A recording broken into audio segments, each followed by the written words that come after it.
As he was walking home from work one day, John spotted something shiny on the pavement. Curiosity getting the better of him, he picked it up to discover that it was an old, rusted key. John turned the key over in his hand, examining it closely. There were no markings on it to indicate what it might unlock.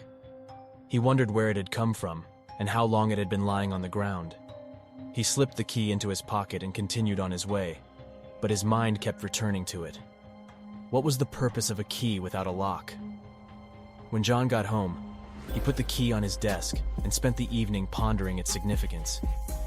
He considered the possibility that the key might be part of some sort of scavenger hunt, but he couldn't recall seeing any signs advertising such a thing.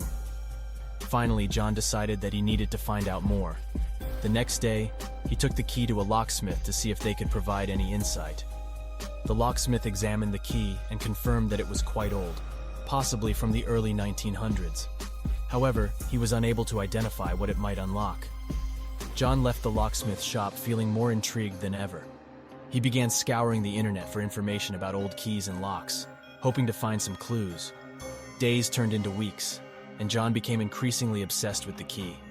He couldn't shake the feeling that it was connected to something important. One day, while browsing through a secondhand store, John spotted an old wooden box that caught his eye. He picked it up and felt a jolt of recognition when he saw that the box had a keyhole. Without hesitation, John took out the key from his pocket and inserted it into the lock. To his amazement, the key turned easily, and the lid of the box sprang open.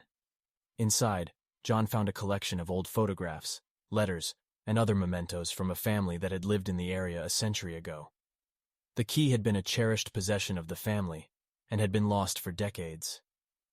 John felt a sense of satisfaction wash over him as he looked through the contents of the box. He had solved the mystery of the key and had helped to uncover a piece of local history. From that day forward, the key held a special place in John's heart, and he often looked at it as a reminder of the power of curiosity and the rewards of following a hunch. Thanks for listening. Subscribe now to Curiosity Tales and join us on an adventure of fascinating stories that will spark your imagination and leave you wanting more. Don't miss out on our latest videos. Hit the subscribe button and turn on notifications to never miss a tale.